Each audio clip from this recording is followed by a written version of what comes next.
all of the issues that are most important to NHC. Lindsay Johnson is President and CEO at the Consumer Bankers Association, a member trade organization that is focused on retail banking and promotes sound public policy. Prior to her role at CBA, she served as president of the U.S. Mortgage Insurers and held positions at PwC in the U.S. Senate, and was director for the Federal Home Loan Bank of Atlanta. Michael Novogradac is managing partner at Novogradac, a professional services organization that works extensively in the affordable housing, community development, historic preservation, opportunity zones, and renewable energy fields, providing tax, accounting, audit, and valuation services to affordable housing developments. Michael is an industry expert on real estate taxation and accounting. He's also a member of my board, which technically makes him my boss, so I hope you won't be offended by any of my questions. I'm a good boss. But it's not going to hold me back. It never does. And Lisa Rice is president and CEO of the National Fair Housing Alliance, where she leads efforts to advance fair housing principles, preserve and broaden fair housing protections, and expand equal housing opportunities for millions of Americans. NAFA, as it's known, is the trade association for over 170 fair housing and justice-centered organizations and individuals, and the nation's only national civil rights agency solely dedicated to eliminating all forms of housing discrimination. And Lisa is also my fair housing sensei. She has taught me so much, and really appreciate all of the feedback that we get from you and all of the people who work for you. So let's start with your initial reactions to the new CRA rule, and what are your main takeaways? Yeah, so one, thank you for having me, David. I'm excited to be on this discussion panel because it is 1,500 plus pages, and I can tell you I'm going to learn a lot from the folks to my right and to my left about all the different perspectives, all the different things that are in there. But first of all, again, I'm with Consumer Bankers Association. We represent the nation's leading and largest consumer retail banks. We are very fortunate that we are a bankers organization. So that we've got 15 different committees made up of the heads of different product lines, and one of those committees is our Community Reinvestment Committee. So it's the heads of these different community reinvestment groups. And they have been instrumental in telling us, very specific feedback in terms of how they're interpreting this rule as we're assessing it, how it's going to impact their individual banks, and that feedback has been critical so that we can actually relay that back to Vice Chairman Barr and his team and others. But I think overall, one thing that we just want to make sure that we set as a foundation is banks in this country are enormously supportive of community reinvestment. And you can tell that because every couple of years, there's a trillion with a T, dollars of reinvestment because of CRA coming out of banks. It's an enormous effort. They're very proud of that effort. They take incredible lengths and go to incredible lengths to actually make sure that they're meeting their CRA requirements. So with that foundation in mind, CBA has also been very vocal in the need to modernize it. So we, from the very outset, you talked about the previous administration and auditing and his efforts to modernize. There is a recognition that the way consumers banks and the way that banks bank consumers is drastically different today than it was before. And so I was really appreciative of the final rule, especially compared to the proposed rule, trying to streamline some things, taking the product lines from 6 to 3. Giving a process for approval. That clarity, and you really heard the Vice Chairman comment a lot about that clarity that's needed, is something that is absolutely critical for banks. They really must know what is going to qualify and how does it qualify. Thought the specific mention of CDFIs and MDIs was a really great addition to it. There are some challenges, and I think that the overall kind of nut here is it's 1,500 plus pages. When you look at the statute itself, it's fairly simple. And it's really based, David, as you know probably better than anyone here, is it's depository institutions should be reinvesting back into their communities where they get deposits. Right. This is a little bit of a different take on that. And so I think the complexity of this, the way that it's changing the who, the what, and the how it's going to be very meaningful. And so as we think about the way that the agencies have now said, we're going to take it from where you're getting deposits to where you're lending. Personally, I think one of the biggest things is we should, as a country, as a people who agree with the purpose of CRA, need to think about that. Really takes this out of the context of just banks. And when you think about who's doing the most mortgage lending, when you think about personal lending, which now is 60% outside of the regulated banking space, we need to bring others into this market. There's so much more we could do if others will join into this space. So that's one. The complexity is two. We appreciated the timeline being extended. And then the final thing is this drastic change in the how and the what. Moving from where you are getting deposits in the facilities in your branches to where you're lending is an incredibly big change that cannot be overstated. And while it makes sense, and many of us may actually agree with the premise of that, the notion of if you're lending in a very specific county or a very specific area within a county, under this final rule, it captures the entire MSA.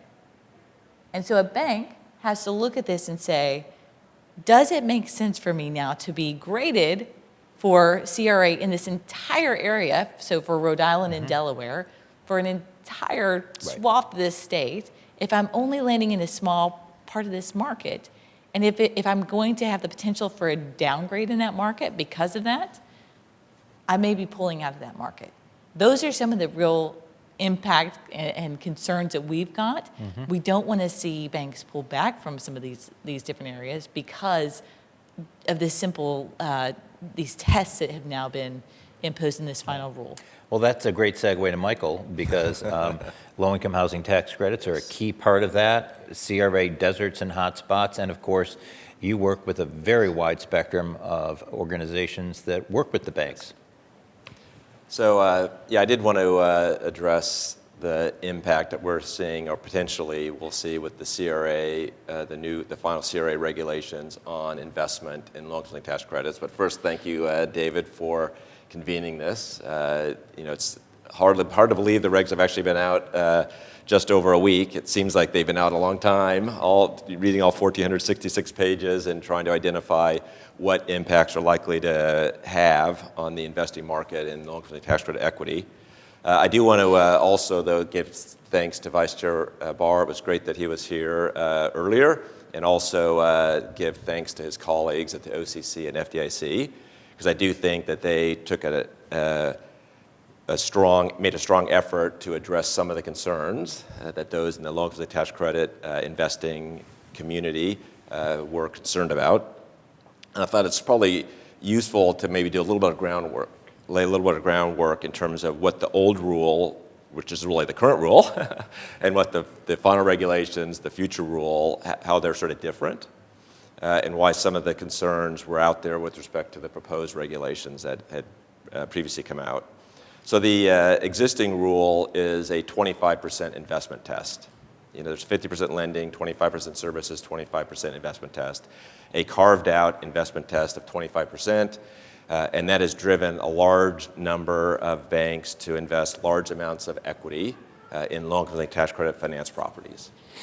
And there's estimates that the market is probably 85% bank-related investors, and they are paying sort of premium pricing for this tax credit equity by virtue of the fact that they're receiving Community Reinvestment Act credit. And when the proposed regs came out and the investment test sort of went away as a separate test, and they created a community development test and a retail lending test with a rating of 60-40, 60 on the retail lending, 40 on the community development test. Within community development, loans and equity investments at first blush would be getting sort of equal weighting. And there was a huge concern in the tax credit investing community that if you make an equity investment, your capital charge is a lot higher than if you make a loan, your capital charge is a lot lower. And would banks look at this and say, well, maybe we need to shift away from making equity investments to making loans to affordable housing and the like. and that would, as a consequence, have a deleterious effect on equity pricing sort of throughout the country, with the net effect being less affordable housing getting built with the same amount of tax subsidy that's out there. So that was a clear concern. And if you read a lot of the comment letters that were submitted, our long-lasting tax credit working group submitted comment letters, the Affordable Housing Tax Credit Coalition submitted comment letters, lots of groups, National Housing Conference, lots of groups were commenting on this concern. And the good news is that the final regulations make notable changes to the proposed regulations with respect to the treatment of equity investments and low-income housing tax credits. And it was great to hear Michael Barr addressing it earlier today. Glad that you asked about it and he talked about it. I do think it has the awareness that causes me to be somewhat optimistic that any sort of adverse effect of moving away from invest and test won't really be too material. I did want to note that some of the changes that they made that were really responsive to low-income tax credit and continue to support investment in that area, the 60-40 went to 50-50. So now it's 50% community development and 50% retail lending. There's a impact factor where you go in and assess the impact and responsiveness. And low-income tax credits are carved out as responsive and impactful. And that's really helpful. And probably the most significant is now there's going to be a nationwide community development metric where the amount of equity investments being made to their deposit ratios being measured, and then it'll end up being compared to their peer groups. So there's a lot of directionally, the final regs are a lot better than the proposed regs in terms of the impact it could have. Obviously, we don't really know yet what the impact is going to have. And we had an equilibrium under the investment test before. A new equilibrium will develop under the final regs, and we're cautiously optimistic that the new equilibrium won't be that much different than the old equilibrium. But I would just maybe close my comments by saying, as Vice Chair Barr said earlier, the key is going to be the implementation and the training of examiners. Mm-hmm. It's always been a qualitative aspect to this, and the qualitative aspect under the new regulations is going to be very critical, and we do look forward to continuing to work with the various regulatory agencies to try to ensure there's enough training in the rest that we don't see a deleterious pricing of tax credit equity. Lisa, what do you think? And you and I have talked a lot about this in terms of fair housing, the impact of redlining. I think most people think that redlining is a part of the distant past, and that it really doesn't have an impact anymore. Many of your organizations deal with very real redlining on a regular basis. There's algorithmic redlining today, and there are the scars that the redlining from the past actually have in communities that are still there today. What do you think about CRA? Has this reg improved the ability to address what are its really, I think, core mission? Yeah, thanks for the question, David, and thank you for hosting this forum. It's so important for us to have this discussion and to continue to have more discussions as we all get a chance to delve into the rule more deeply and ferret out the different components of the rule. I was so happy to hear Chair Barr, I keep slipping. It's a Freudian slip. Please forgive me. It may happen yet. We'll see. Please forgive me. I did it. I was talking to him last night on the phone, and I did it then too. I'm going to get it straight. Vice Chair Barr talked about the purpose of the Community Reinvestment Act, which is it presents a conundrum within the text of the statute itself, because the purpose of the Community Reinvestment Act was to help cure and remedy patterns of redlining. And I think one of the challenges has been, David, that when the Community Reinvestment Act was written in 1977, the Congress really did not have a complete and full understanding as to why redlining was happening and how it was happening and how it was impacting not only communities and consumers, but our systems and our structures within the housing and financial markets. So I don't think that Congress fully appreciated that there were systemic and structural elements that were contributing to the perpetuation of redlining. And so we understand that more fully now. And our hope, and the hope of our members, as you said, we have almost 200 members peppered throughout the United States. Our hope was that there would be more alignment between the fair lending rules, fair housing rules, and the Community Reinvestment Act rule. One of the things that Dodd-Frank did, that we sort of did with Dodd-Frank was, as you know, we moved the Equal Credit Opportunity Act from being situated with the prudential regulators to being housed at the Consumer Financial Protection Bureau. But the civil rights statute that is still housed with the prudential regulators is the Fair Housing Act. Mm-hmm. They have the complete responsibility for ensuring that their members comply with the Fair Housing Act. The CFPB doesn't have that responsibility. That lies with the prudential regulators. So we wanted them to better align, and we wanted them to use their authority under the Fair Housing Act to better align these civil rights laws so that we really could impact the proliferation of redlining in the United States. It has been over 40 years since we've had the Community Reinvestment Act, but we still have not seen a decrease in the racial homeownership gap and the racial wealth gap. In fact, it's worse. It's worse, right? It's worse, and we haven't seen a lot of decline in redlining. Mm-hmm. The Justice Department has been bringing a record number of redlining complaints. They just snatched one of my staff, who is the leading redlining expert in the United States. They just took her, so I imagine they're going to be doing some more redlining cases. So the proliferation of redlining, it hasn't dissipated that much in these intervening 45 years. So what we were compelling the regulators to do was to use their full authority under the Fair Housing Act, their obligation to affirmatively further fair housing, mm-hmm. and to include a more keen focus on race and national origin within this rule, and they declined to do that. So that is a huge disappointment. It is a huge disappointment. What the regulators have been telling me is give them a chance.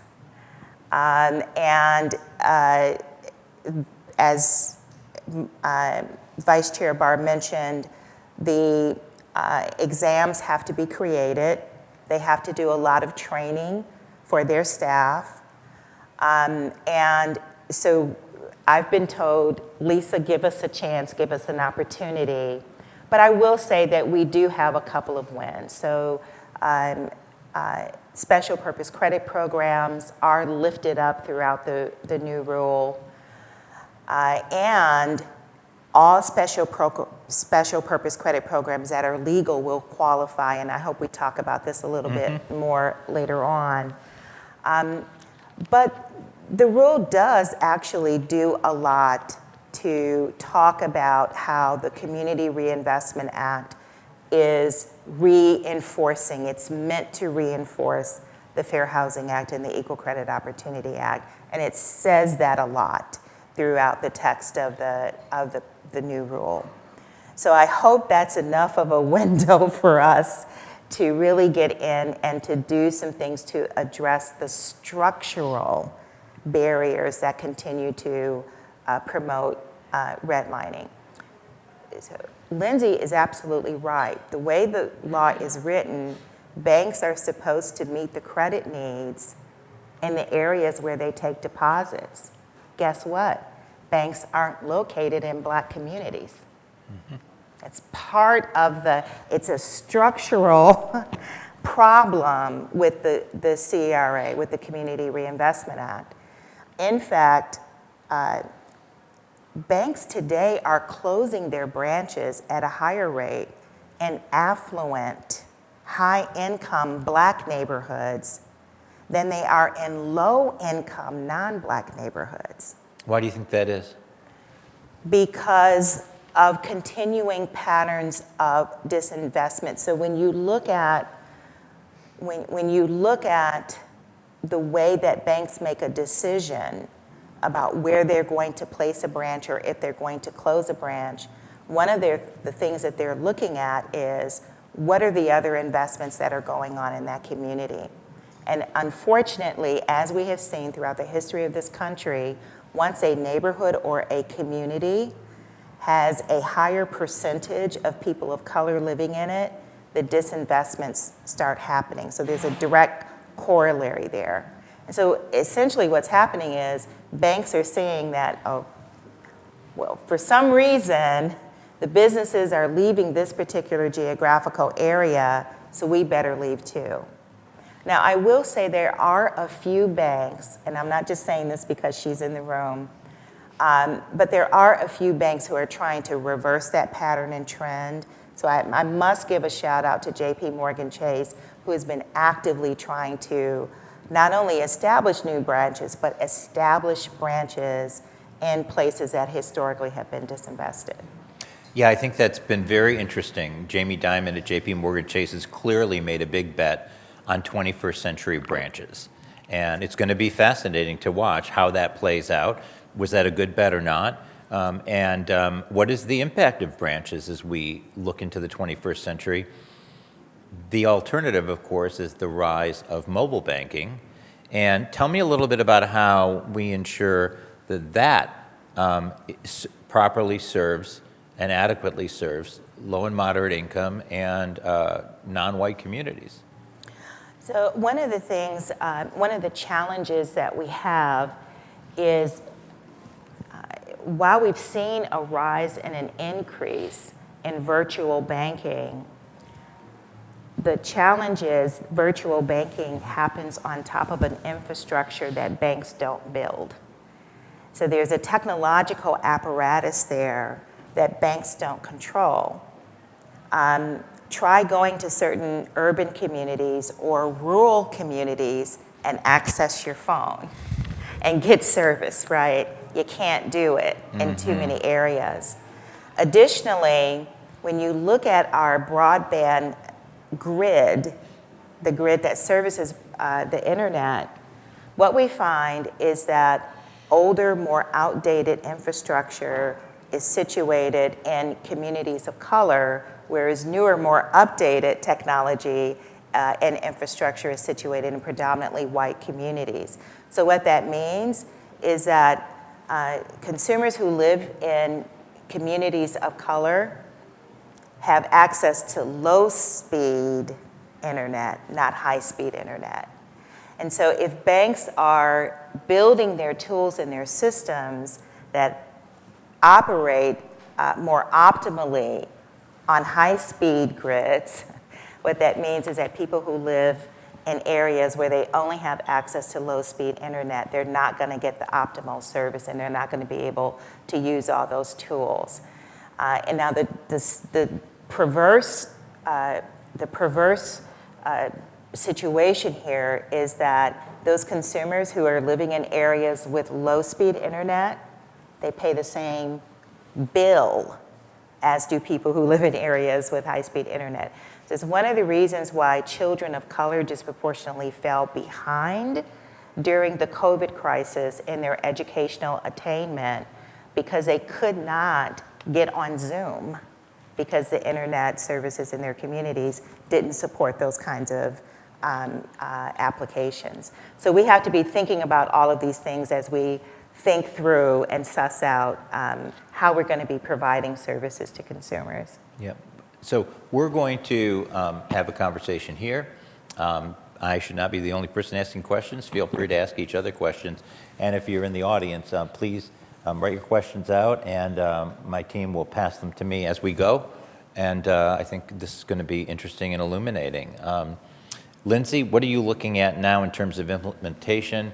And what are your members on the consumer banking side most concerned about? Yeah, I mean, I think I alluded to it a little bit before. Again, we want to make sure that there's not, some adverse reaction almost to some of this very complicated rule, and especially the fact that these retail lending assessment areas, which is new, is going to cover an entire MSA. But I think beyond that, and just as a side note, I mean, one large bank recently told me that say we're looking at how they would have to be evaluated under this new structure, under this retail lending assessment area. The number of assessment areas for that bank will go up by 700%. So I just want to put everything into context in terms of it's not really overblown. This is a massive, massive change for banks. I think, additionally, we're really looking forward to some of the things that were included, like the process evaluation and making sure that banks actually have a process to say, is this something that will qualify, to work with the regulators and to get that clarity. The SPCP provision in there is, I think, a huge step forward and something that our members welcome. And there's been so much conversation about how can we do this, how can we structure this, and there's a lot of interest. It's a little slow, as we all know, but there's some really good proof positives with Bank of America, with JP, with some of the leading banks out there that are leading in this space. So I think more will be done, and it's just how do we all work together to collectively find those areas and opportunities. I do agree with you. I think that the final rule on the LIHTC piece will keep banks as the number one investor in that piece on the equity side, but there's been a lot of great things that have happened through CRA, and we know that it's when banks are examined by it and they're evaluated by some of these things, they're going to make the investment. So some of these new things like SPCPs, I would expect to take an even further leap forward because they're now included. Yeah, they say the squeaky wheel gets the grease, and there's no question that part of the value of CRA is it can be both the squeak and the grease. It's done right. I would also just share with respect to the LIHTC equity sort of investing, long-term tax credit, that the focus on broader geographies with these retail lending assessment areas and more of a nationwide metric as well, that we do expect to see more equalized pricing and better pricing of equity outside of what we call the CRA hotspots, where lots of banks were very focused on where their deposits were allocated and doing lots of investing there, and then in more rural areas or other areas where maybe there wasn't as much interest, that we do think that that'll be a real plus on that front. And I feel like we also should give a shout out to the new market tax credit. The new market tax credit, community development tax credit for businesses in low-income communities. There's some for-sale housing and like used with the new market tax credits, but it's more broadly sort of business-based. That community has similar concerns to the low-income tax credit in terms of equity investments and the impact this shift away from the investment test to the community development financing test has. And it is equally called out as the low-income tax credit is, the new market tax credit is equally sort of called out in the final regulations, and that's a real positive. And then I would also, if I'm talking about those two community development-based tax credits, I'd be remiss not to talk about there's also the historic tax credit that's out there. There are obviously a lot of renewable energy tax credits, and there's opportunity zones incentive. Those three, they had lots of asks in the final regulations to allow to allow the use of those incentives in low and moderate income areas to be deemed to be eligible. That didn't make its way into the regulations, so they'll have to be going through the sort of pre-approval process that you were mentioning. So there'll be a lot of interest in the whole pre-approval process. So that is something that, as you put it out, David, that A, you can get an answer, and B, you get an answer in time to actually make the investment versus having the investment not be possible.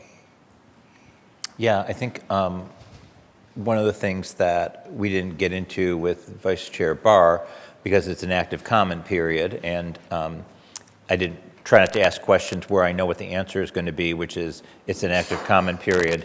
I'm looking forward to what you have to say, but is this new capital rule and the Basel III endgame. which, I want to have a bumper sticker that says, please make capital boring again. But this is definitely not boring. Capital is essential to how we invest in communities. And there are a number of things in the capital rule that, ironically, would create a scenario where CRA is encouraging banks to put branches in communities, but then discouraging them through the capital rule from actually offering any investment and loans in those communities. So we can talk a little bit about that as well.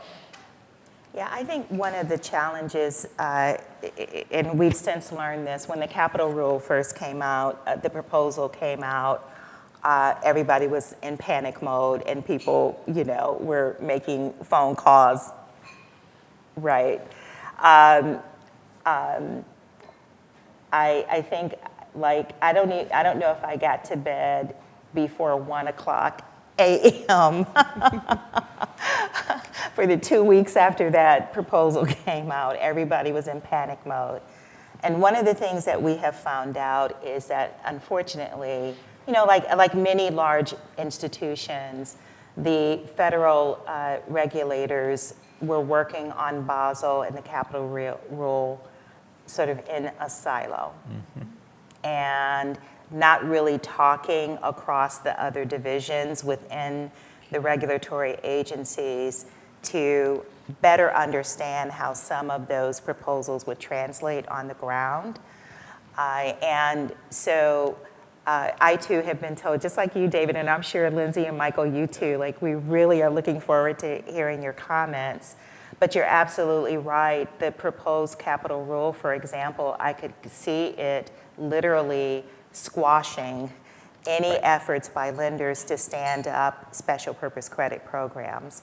So I am hoping that the federal regulators will take a deep look at that and really revamp the capital rule, similar to what they did with the Community Reinvestment Act rule.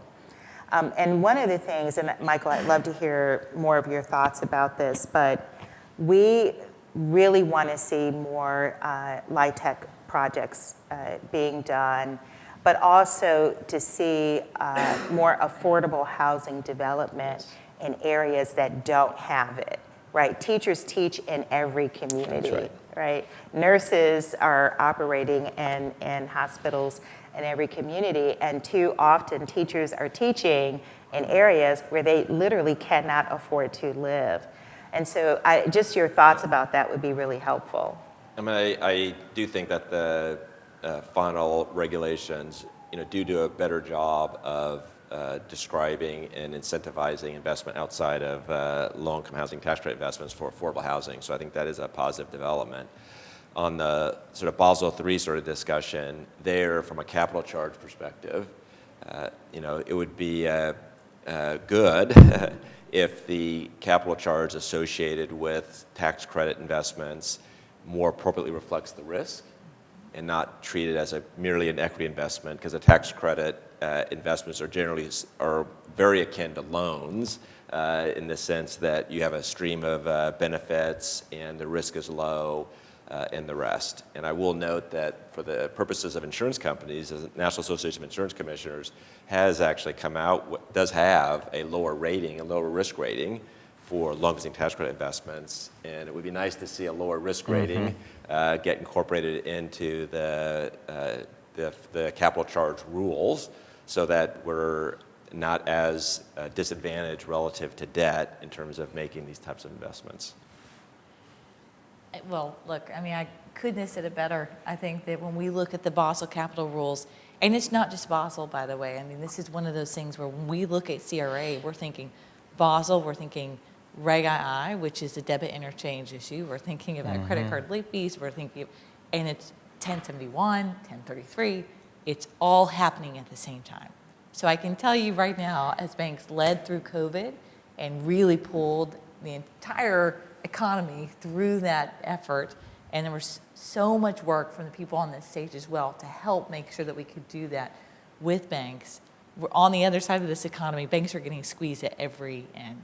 So as we think about these rules and we think about how they're going to fit together and work together, 1071 is a great example of small business data reporting that is ultimately going to factor into CRA. And how does that all work together?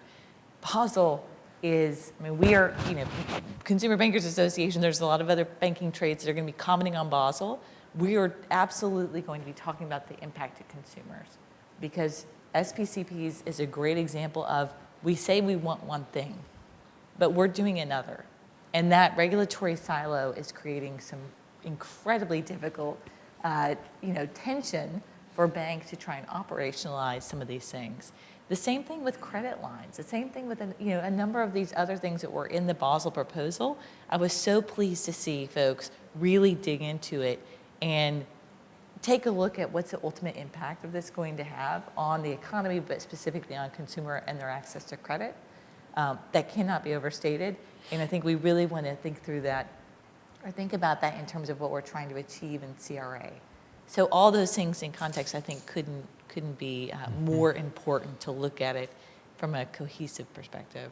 Yeah, I couldn't agree more. And I think one of the things that isn't explicitly discussed in the CRA, but I think is embedded in every single area that CRA touches, is artificial intelligence. Clearly in the mobile banking space and internet banking, but really in the decision making that every aspect of any financial institution and most companies make now or are going to be making. And Lisa, you've been very involved in this. And in fact, I believe that you all brought the case against Facebook, where we talk about the history of redlining, but the advertising engine for Facebook actually required advertisers to draw a red line around communities where their ads would not be seen. It was not subtle. I'm sure there was some 23-year-old programmer who did not understand the unique irony of using a red line, but it was required. And now as we look at a layer of complexity that is exponentially and will continue to be exponentially more impactful and potentially discriminatory, or could also be used to help, we have to be on the leading edge of that too, not following behind. So you want to tell me a little bit about what your thoughts are on that, and we can, also talk to some of the other folks about it. Absolutely. Well, I have to ask, how many of y'all were at the Urban Institute dinner last night? Oh, so you heard Senator Warner say that when it comes to artificial intelligence and technology, the civil rights groups really are not astute about this. They're stuck in the 20th century. But I'm not bitter. I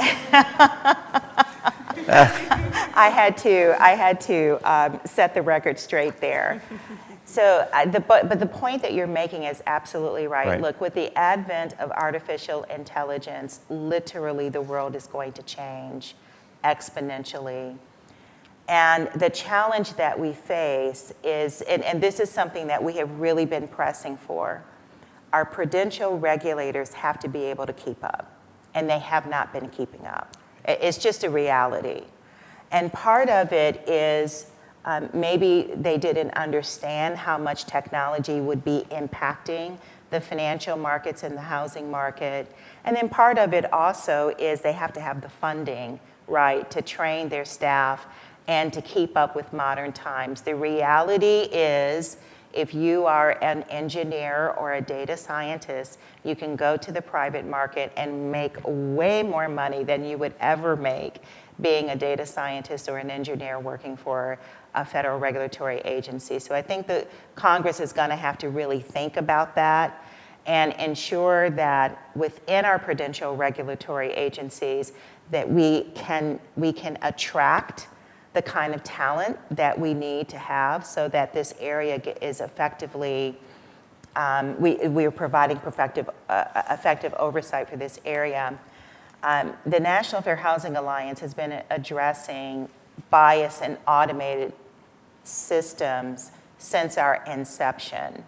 And when we started out, if you look at our earliest lawsuits and the settlements in those cases, what we did was we restricted the ability of the financial institution to use an automated system. So in Prudential, State Farm, Allstate, et cetera, all those early cases, you'll see we literally say you cannot use your scoring mechanism to decline people. Those cases were brought in the 90s, right? We couldn't do that as the years progressed because, again, as I mentioned earlier, the technology is now embedded.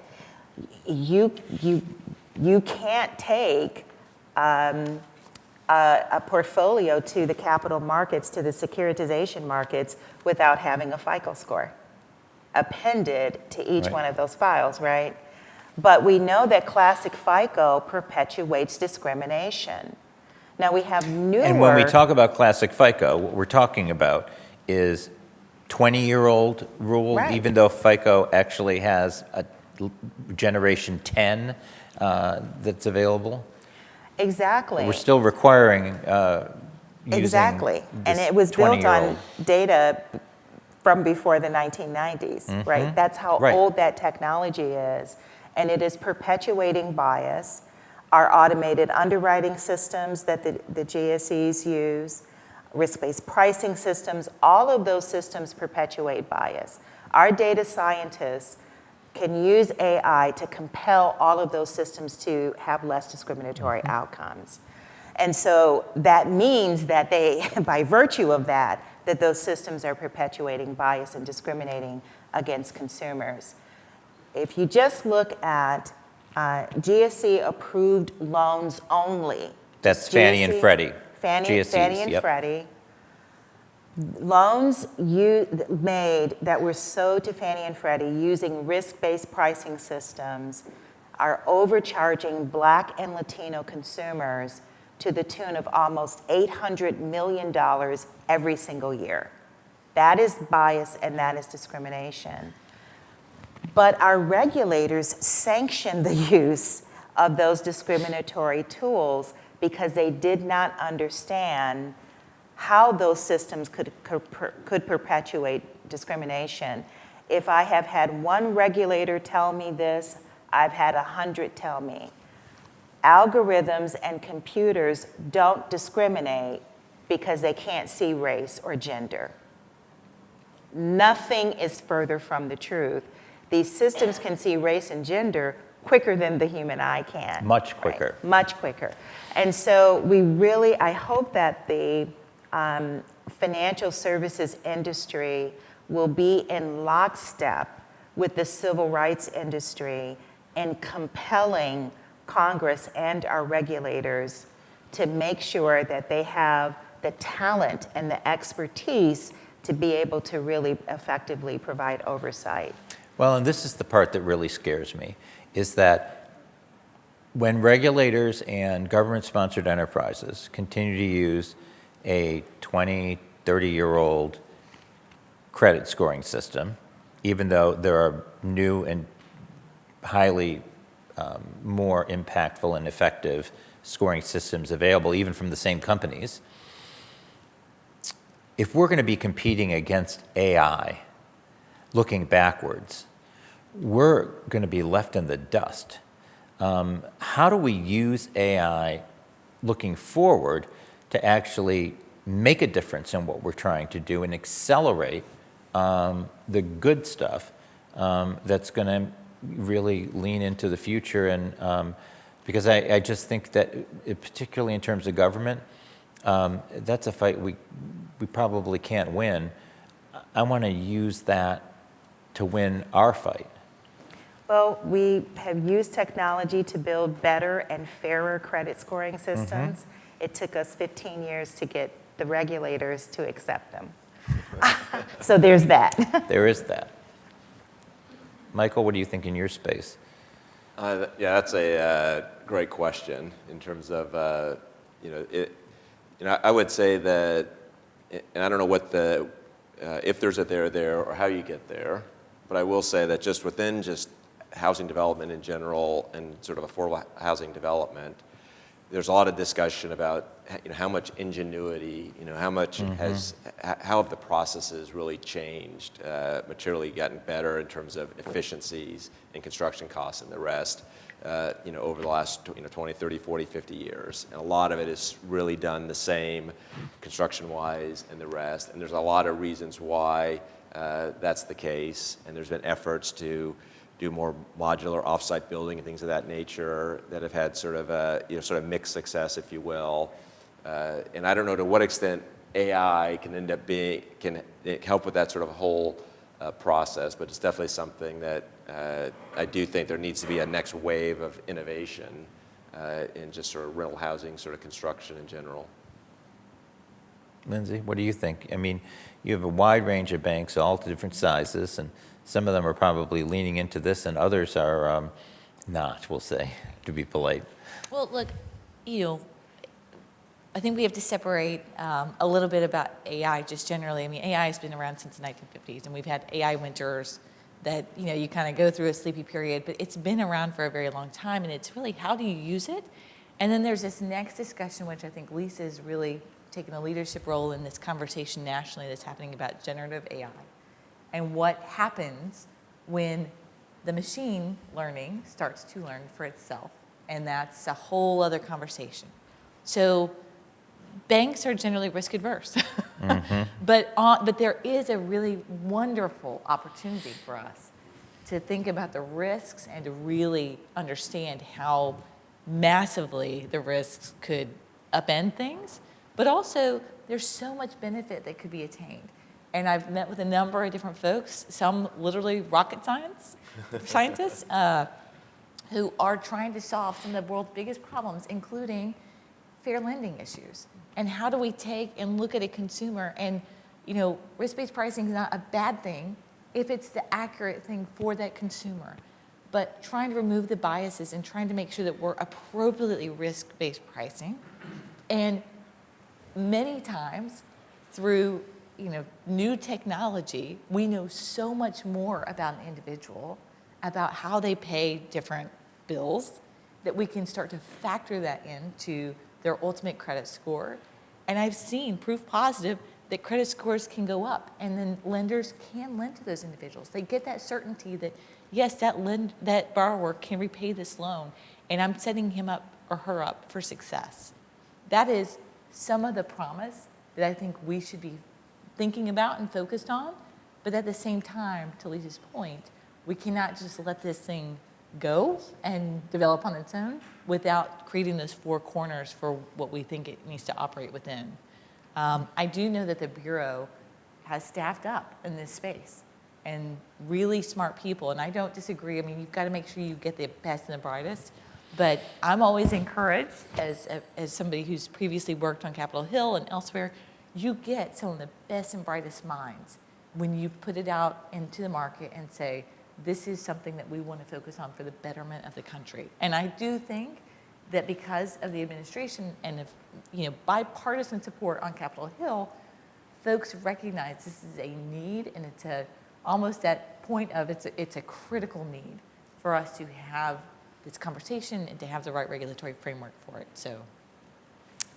So we've been up in the cloud, literally and figuratively. Yep. Let's go back down to the ground. Talk about community development organizations. About 20% of our members are community development organizations that do development and nonprofit on a nonprofit basis all over the country. What do they need to be thinking about in this implementation process? How do CDOs need to engage and to ensure that when this is implemented, they're going to benefit? I mean, I'll just start just in general, thinking about how to sort of engage. I would definitely say there's a lot of work still to be done in terms of interpreting the rule. As we've all sort of noted, it's 1,466 pages when you include the discussion and everything else, and they all sort of interrelate to each other, and trying to distill out what the effects are going to be is going to be something that is a multi-year process, obviously. But we have this initial sort of window to look at it, try to understand it, talk among each other, point things out, try to identify what we think the new equilibrium is likely to be. And as part of that, working with various organizations in terms of collaborating with others and trying to learn how we think the rule should be interpreted, how we think banks themselves are interpreting it, how behaviors are changing, and then to be trying to work with regulating agencies through comment letters and the like to deal with that qualitative aspects of the implementation. You can look at the rule in a very quantitative way, and you can also look at it and say there are a lot of qualitative aspects, which is why at the end of the day it sort of comes down to how the examiners are enforcing the rule with individual banks and how we can go through and influence that in a sort of positive way. Yeah, and quality, in addition to quantity, is essential. Yes. Because the harder deals that have the most impact take more time, and if we don't give them more incentive, they're not going to get done. Another question we got is there's going to be a lot of new data coming out of this. It's not going to be easy to retool to collect some of that data and report it. We understand that. But there's also enormous opportunity in using it. And one of the biggest sources and beneficiaries of this is going to be what we call HMDA data, the Home Mortgage Disclosure Act, which really is at the foundation of CRA. We passed the Fair Housing Act in 1968, and then we passed the Home Mortgage Disclosure Act. And one of the things we learned from that is, wow, just outlawing discrimination has not had an impact on ending discrimination. And so we need to create this incentive structure through CRA. Data is the foundation of how we understand what we're doing and what we need to do. What are we going to see in this reg around data, and what should we be thinking about while this is being implemented? Well, I mentioned, and we can talk about HMDA as well, because that's going to be a huge component of it, but I mentioned the 1071 small business data collection. They don't specifically mention it because there are some lawsuits out there that have delayed implementation, but ultimately it's part of Dodd-Frank. We'll see what happens, but I think a lot of banks are just preparing for this collection of this data. And that's going to be a very significant change. And that's going to, obviously it's a very different kind of data collection than HMDA data, because HMDA data is pretty generic. You really see, every bank has a certain set of fields. You're not collecting it from multiple different kinds of entities like what we see with small businesses. So it's going to be its own undertaking. I think that's going to be a really big piece of what we see coming out of this rule, something that's very vastly different than what we've seen in the past. And I think you asked earlier, David, how can we use technology tools going forward for good? And I do think that this is one area when we talk about this massive amount of data that not only regulators but financial institutions will be collecting and assessing. And this is where I think that technology can help us too, because we really have to be careful about preserving consumers' privacy, protecting their data, and there are a whole new suite of technological innovations that are helping us do this better. So we do use AI to evaluate and assess the HMDA data to help us sort of analyze it and figure out what kinds of patterns we're seeing in the story that it's telling us. But we also are using a lot of privacy-enhancing tools so that we're protecting the data. We're very careful about how we use it in creating barriers or walls, if you will, so that we're not, for example, appending that data to other data sets that we should not be appending the data to, so that we could, for example, figure out who a particular person was and maybe even unintentionally invade their privacy. So I do think that this is an area where technological innovations can help us not only contain the data, avoid fraud, detect fraud, but also to protect and preserve consumers' rights as we're doing this very, very, very difficult work. And then I think that we're going to have more data available to, for example, Michael's members that can help them make better decisions about an investment and where an investment should be made. And hopefully, the regulators will be able to see that as well. And I would just observe that the good thing about having the data out there is, as we're looking at whether or not financial institutions are disincentive to make the same level of equity investments that they're making now, they do have in the discussion section of the 1,466 pages on page 401, there is actually a statement that if the agency observe any developments where banks are favoring, say, community lending or community investments, one over the other, that they will, and if to the extent that leads to an appreciable decline in one type of activity or the other, that they'll reevaluate what additional rules need to be put in place to reverse that. So this will provide a vision into and data about has there been any sort of appreciable decline in one or the other, and obviously, hopefully, the fact that that's in the discussion and the data is going to be available, it'll lead to there not being an appreciable decline. Well, one of the things that, we're talking about federal CRA, but many states have their own community reinvestment acts. And how's this reg going to interact with those? And what do you see coming in that space? Because banks are going to have to juggle all of that, right? Well, and they already are, right? So that's one piece of it. This is definitely going to be a new direction for I think, CRA generally, and this is going to take a lot of time, and there's going to be questions and challenges to this rule, and we have to work through this because we want to get it right. On the state side, one of the things, and the CFPB just issued a note yesterday about this, about the state CRA requirements that actually does apply to some of the non-bank activity. I do think that there is a recognition that especially as we move more and more towards this lending-based CRA requirement, that you've got to have it applied to those who are doing the most lending in some of these areas, mortgage and personal loans and others, where banks are no longer the majority because of a host of reasons. But if we really want this to work and the system to work and to reach consumers where they are, we've got to bring everybody into this space. So I think the state regulatory regime, you see it sort of doing that in different areas. Yeah, Lindsay, I think you're absolutely right. And I think we're probably going to see more of it. And those state statutes will just be expansive in the way that you've mentioned, and they will loop in fintechs and non-depository institutions. We definitely see that trend. Well, and we talk about non-banks, and some of these state CRA rules impact non-banks. Federal CRA does not address independent mortgage banks. It also doesn't address credit unions. And I understand that on a certain level.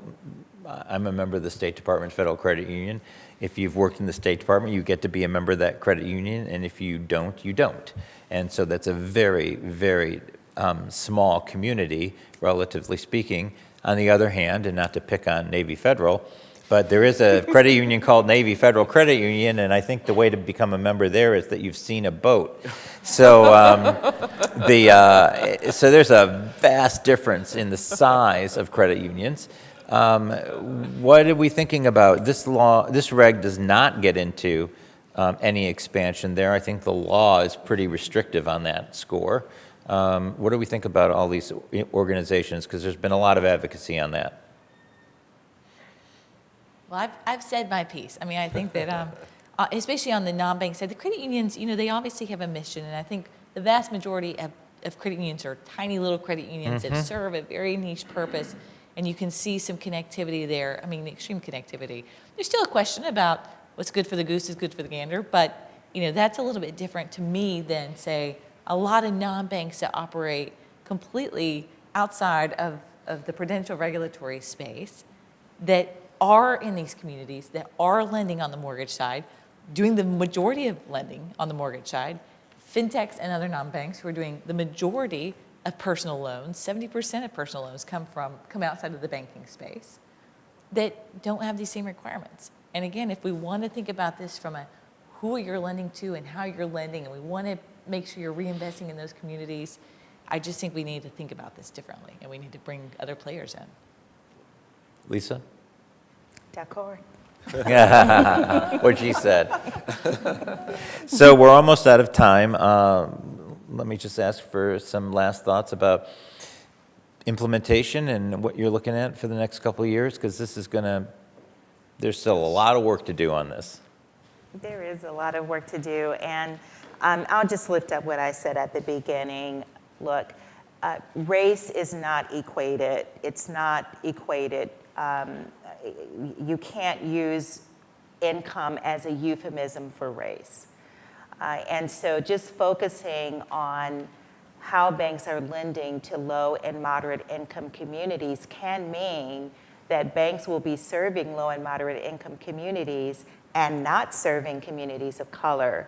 And so we really are going to be pressing for and looking for increased and expanded opportunities for the regulators to use the new rule to expand credit options for people and communities of color and actually reduce redlining that is happening, that is continuing to happen in too many areas. Michael? And I would just say that I'm definitely, as you all know by now, would have preferred the investment test stay in at 25%. But since that wasn't sort of possible, I'm definitely very pleased with the way the final regulations created a lot of qualitative reasons why and some nationwide metric reasons why banks should continue making equity investments in community development opportunities, and that it's going to be critical for everyone to be very engaged in this multi-year implementation process, so that the way in which the qualitative judgments end up getting made continue to encourage the level of equity investments that banks are making today. And a lot of ditto, just 3 last points are, 1, make sure that we are having these conversations. And David, thank you for bringing us together to have these conversations like this. The first of many. Yes. 2, if you see banks pushing back, it's not because we don't believe in CRA. I can tell you, believe in it wholeheartedly. But we want to make sure it works. And so we're going to be trying to figure out how to make this final rule work so that we continue to lend to these communities and we do it on a scale that matters and is meaningful. And then the third thing is, this is not done in a silo. It's all these other rules that are going to have a direct interplay and either help or impede the ability of banks to do a lot of what we want to do in CRA. So we have to continue to keep our focus on those rules as well. And I know that the people on this stage know these issues backwards and forwards and care deeply about it. So we'll look forward to engaging further. Well, thank you all for joining us. Thanks to the Federal Reserve Board of Governors for making Vice Chair Barr available and for him to come in this first conversation that a Fed governor has had about the new CRA. And I appreciate the National Press Club, as always, for hosting us. And if you'd like to learn more about the National Housing Conference, you can do so at www.nhc.org. If you're interested in housing in any way, we're the place to be. So thank you very much, and we'll see you soon.